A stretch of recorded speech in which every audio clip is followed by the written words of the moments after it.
What's up, everybody? Welcome back to the CTE Companion. Today, we will be taking a look at UFC International Fight Week. Conor McGregor versus Max Holloway 2. That got announced during the fight night tonight. We will also be recapping the MVP card and most of the fight night. This is probably going to be a longer video, so I may rush through things. But you know what? It is what it is. Try to keep it as short as possible. Before we get into it, please like and subscribe. I know I've been away for a while, but I'm back. I'll be consistent. And yeah, we're hopefully 3 videos a week. Anyways, first up in the main event of the MVP card, we have Ronda Rousey versus Gina Carano. Ronda Rousey with a 17-second armbar took Gina Carano down immediately. Just kind of there. Gina Carano got a guillotine. Ronda Rousey got her head out, past the guard, got into mount, landed some ground and pound. Carano framed off with her arm. Ronda Rousey snatched the arm and got it done in 17 seconds. A real vintage Ronda Rousey performance. She looked good in it. Hopefully she fights again. That was, like I said, a vintage performance. And yeah, on to the co-main event of the evening. We got Nate Diaz versus Mike Perry. I am absolutely in shambles. My mood is ruined for the week. This is just the worst thing that could have happened. Mike Perry gets it done by corner stoppage after the second round. He cut up Nate Diaz with the elbows really bad, wobbled him at the end of the second round with a big knee, nearly finished him. Well, as near to finishing Nate Diaz as you can be. Yeah, bloodied him up, blood all over the place. So Nate Diaz's corner threw in the towel. Mike Perry did a really good job, but he landed the bigger shots. He had the forward pressure. He didn't let Nate Diaz breathe. He went to the body early, hurt him really bad to the body early. Not early, but halfway through the second round, or the first round, towards the end of the first round, actually. Early on in the round, Nate Diaz got a little judo throw. Mike Perry was able to take his back. There's a little grappling sequence. Nate went for an arm bar while Mike Perry was pulling his arm out. Nate attacked the legs, but Mike Perry was able to do a good job of neutralizing that. They were both kind of gassed out after that sequence, but as I said, Mike Perry rocked Nate Diaz to the body. And then when the pace kind of slowed down, Nate Diaz was pumping the jab. It was kind of a terrible fight to watch, to be honest. It was not. It was the action was going, but the just the level of MMA was not the highest. Nate Diaz is one of my favorite fighters, though. I don't mean to be disrespectful, but it was just gotta call a spade a spade. Anyways, yeah, and then Mike Perry, he made the adjustments. He closed the distance, landed a bunch of elbows, cut Nate Diaz up, and yeah.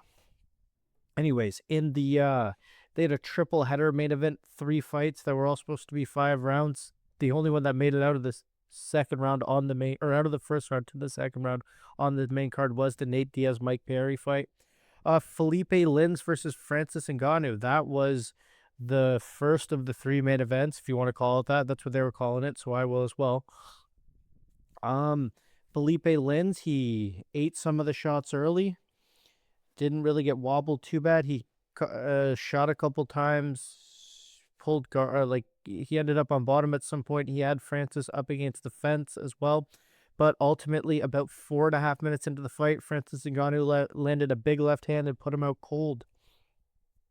Good thing that he walked off, because the referee didn't stop it right away. But Francis Ngannou knew that Lins was out and didn't follow up with any ground and pound. Yeah, just got it done. Classic Francis with the big left hook. He looked pretty good on the feet. A little bit rusty in the grappling. Felipe Lins was sort of able to have some success there, at least, survived 4.5 minutes before getting finished, which, I mean, kind of surprised me. I wouldn't have been surprised if it was a 1-minute finish, so there is that. Good for him. No follow-up shots, so yeah. Anyways, on to this fight. Saladin Peronese versus Kenneth Cross. This little section is going to be just for Kenneth Cross if he ever comes across this video. So what you're gonna want to do, bro, there's this thing called striking defense. So when someone's throwing punches at you, right, you can move your head kind of side to side. That's called a slip. And you can go under punches. That's called a roll. And then you can also keep your hands up. Instead of having them at your side, you should kind of keep them in front of your face, so that way you can block and deflect the punches. and I know this is going to sound patronizing, but like if you watch this fight, he did fucking none of that. The grappling was pretty high levels in this fight. Lots of cool scrambles early. Even so, it started off primarily grappling, but once it got back to the feet, Saladin Paranese just pieced the shit out of Kenneth on the feet. This guy has no defense. It looked like he had never had a punch thrown at him before. It seemed like he had no idea what was going on. This Paranese guy, honestly, to me, out of all the fights I watched on this card, he was the most impressive in my opinion. He had the grappling, he had the striking.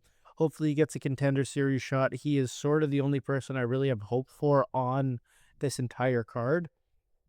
Kenneth Cross, his grappling was pretty good. He was able to keep up and kind of even win some of the exchanges, but once he got to the feet, he was just hopeless. Anyways, yeah, so grappling exchange, Saladin Paranese.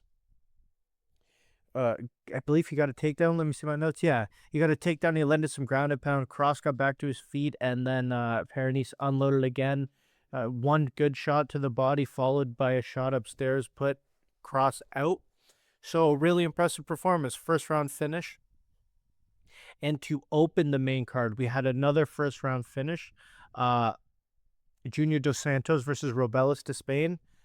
Yeah, Robelis de Spain gets this one done with kind of an offbeat 2-3-2. So he threw a big cross and then kind of waited a second, hook cross, caught Dos Santos off guard, knocked him out. Before that, Dos Santos was having good success with some calf kicks.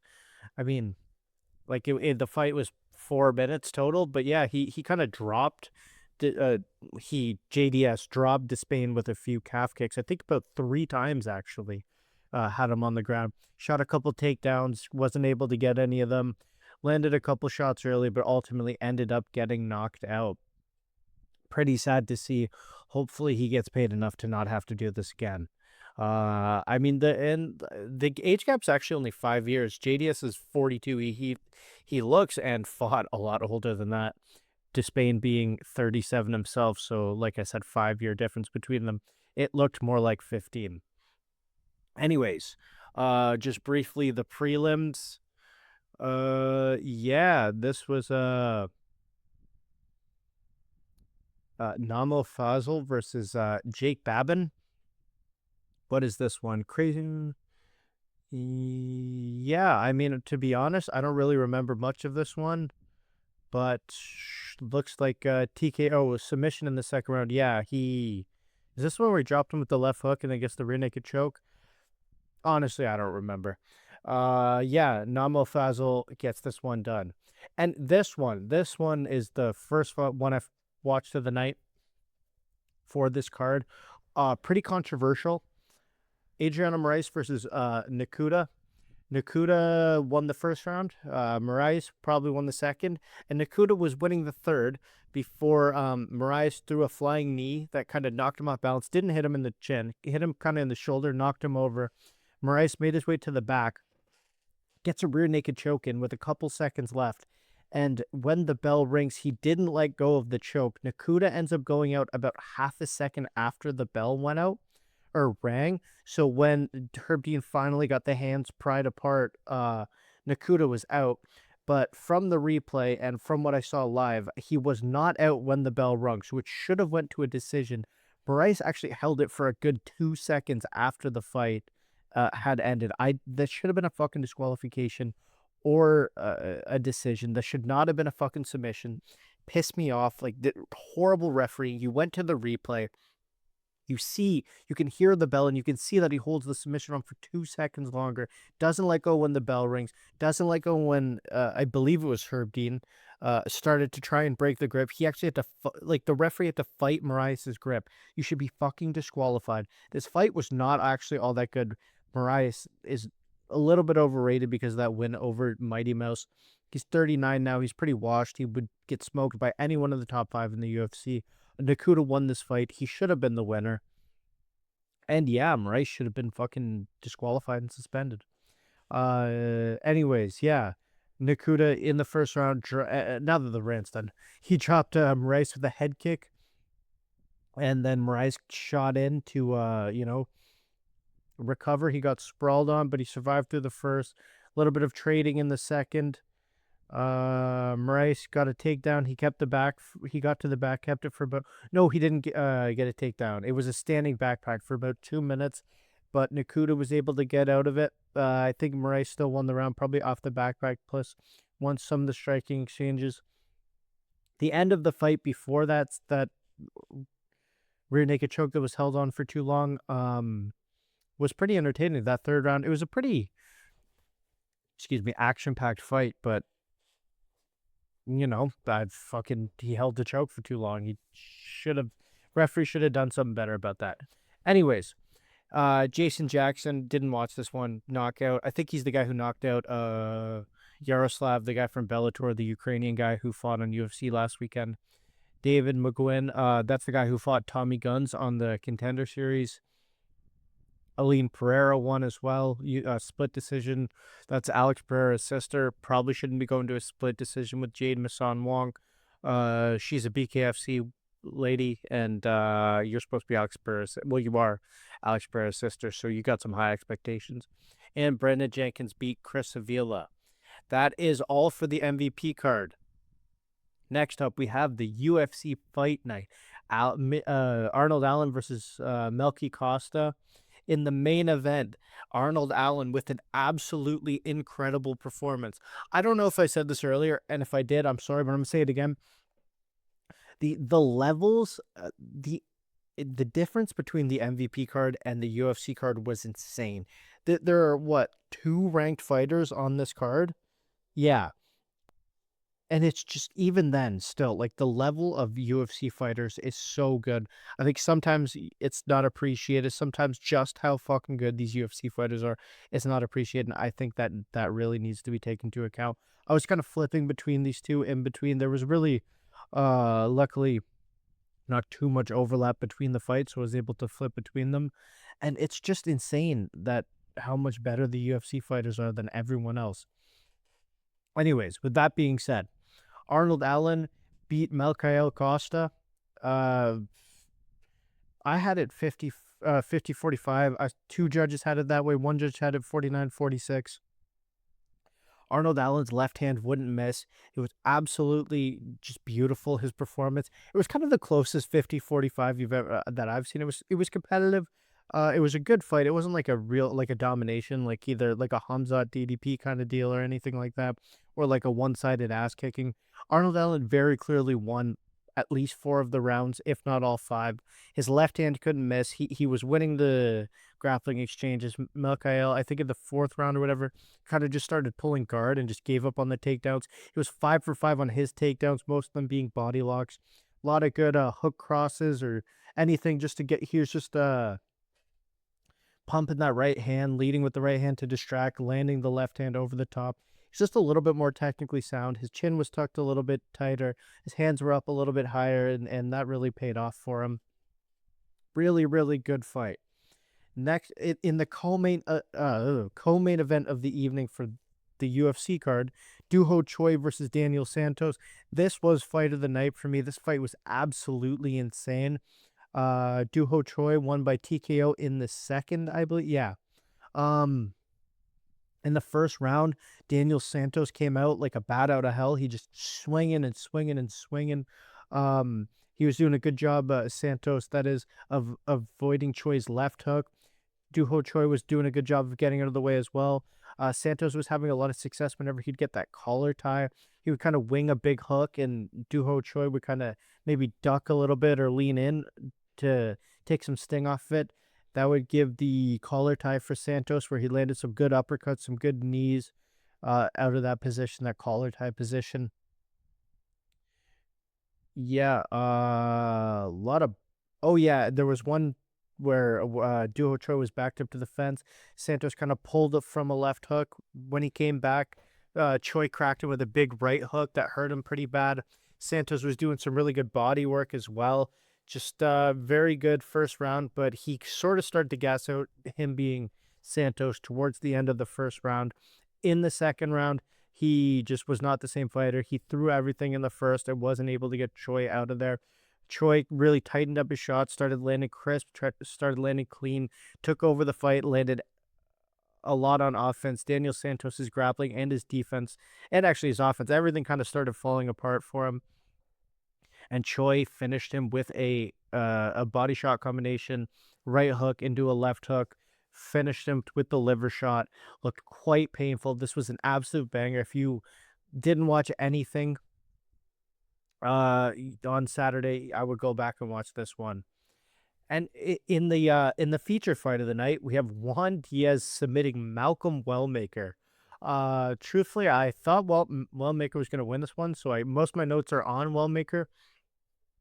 But Juan Diaz, he deserves his credit. He did a really, really good job of timing his takedowns on Wellmaker's shots. Wellmaker was very, very patient. He wasn't throwing too much. He wasn't setting up his shots a lot either. It was a lot of feints and a lot of big shots, but it wasn't a lot of strikes just to set up. Not a lot of jabs. Everything was either a feint or a big hook cross or a big kick. And Juan Diaz was able to capitalize on that in the second round. Wellmaker from southpaw went for a hook cross, I believe. Diaz was able to get under that, get the takedown, take his back, and then get the rear naked choke. Wellmaker did show some good things. His cross to the body was good. He had a good left kick, but Juan Diaz just put on a grappling clinic and outperformed him. Yeah, big upset. Anyways, split decision. Modestas Bukauskas versus Christian Edwards. Bukauskas won this one. Didn't watch it. Timmy Kwamba versus Bernardo Sapage. I did actually watch this one. This is the one where the left hook is landed into a rear naked choke. So whatever I was talking about on the MVP card, I guess I just completely forgot the fight. Anyways, yeah, pretty good fight. Sapage's striking looked good. Kwamba's grappling looked good, even though he got submitted. He got rocked and then submitted, but the actual grappling was good. This is the fight where I put on, I was like, wow, the UFC level is way higher. Anyways, Chaos Williams looks like he got his nickname back with a win over Nikolai Veretnikov. Tuco Tacos lost a decision to Ivan Ursland. Tommy Gant, does it say? Won. I don't know. Oh, KO. Oh, knocked out Artur Manev. Sorry, I didn't watch any of these, to be honest. I'm just going through them. Kendallin Vieira versus Cavalcanti. Decision for Vieira. Cody Brundage knocks out Andre Petroski. Shout out Cody Brundage. What a BMF. This is like his third fight in 6 months or something like that. He's fighting everyone. He's fighting all the time. Short notice fights. Doesn't matter. He's doing it all. Shout out him. Alice Ardeline versus Polyana Vienna. Alice Ardeline submitted her in the second. Pretty big favorite, so no surprise there, I guess. Louis Garul gets a decision over Daniel Perez. Shauna Bannon loses to Nicole Cagliari by submission. So that is the fight night. Very quick rundown of that. But during this fight night, we got some big news. It got announced Conor McGregor versus Max Holloway 2 being the main event of International Fight Week, July 11th. Benoit Saint Denis versus Paddy Pimblett in the co-main event. Corey Sandhagen versus Mario Batista. Brandon Royval versus Loner Kavanaugh. And Gable Steveson, fuck him. We're not going to talk about him. He should be in jail. Let's not talk about that. Elias versus Alicia Ellison. Ranked number 38 out of 40 on Tapology for UFC heavyweights. 0-1 lost to Brando Pericic. Just giving this fucking guy a layup. Whatever. I don't know. I wouldn't hire. Let's not get into it. Robert Whittaker versus Nikita Krylov. Robert Whittaker's debut at light heavyweight.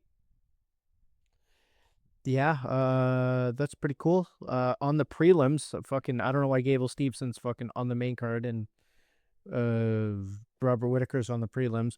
Luke Riley versus Kai Kamaka. Cody Garbrandt versus Adrian Yanez. That's going to be an absolute banger. Cody Durden, Ode Osborne, Tracy Cortez, Wang Kong. This card's shaping up to be pretty good. Yeah, and Conor McGregor's back. That's sick. Max Holloway second round TKO. But I'm going to go through this whole card eventually and do my prediction for the whole thing. But I just want to say that got announced. If you are still here, thank you so much for watching. Once again, please like and subscribe. Have a great day, and hopefully your week's not ruined by Nate Diaz getting finished. Peace.